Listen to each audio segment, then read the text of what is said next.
There's a coordinated global policy push for digital IDs as the new form of government-issued identification credentials. And they're essentially all based on your biometric data, which can be your fingerprints, your face, the iris of your eyeball. And the idea is essentially to collect all of that data and have it housed or have it tied directly to your digital ID. So your physical ID will be mapped to the digital ID. Digital IDs are not really a separate project from CBDCs and this new digital financial system. And UN documentation and also documentation from the Bank of International Settlements, they very overtly state that CBDCs and digital IDs are meant to go together. And without digital IDs, the CBDC digital finance system cannot exist.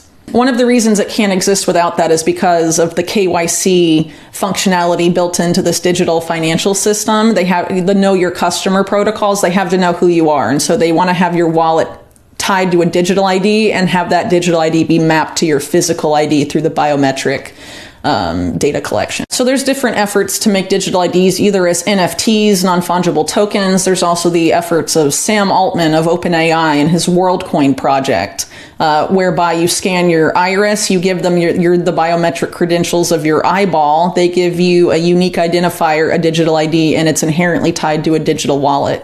That is the same model the UN is using. They've already implemented it for refugees getting food assistance from the World Food Program. It's called Building Blocks.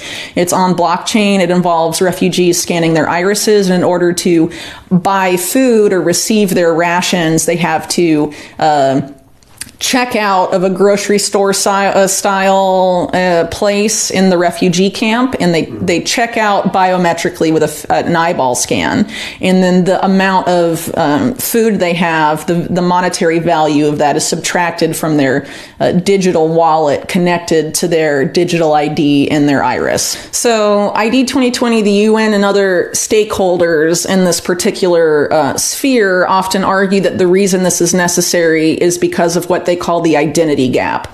And the identity gap is the claim that the lack of digital ID is preventing people, mainly the world's poor, from accessing essential services, whether it's banking, whether it's education, whether it's healthcare.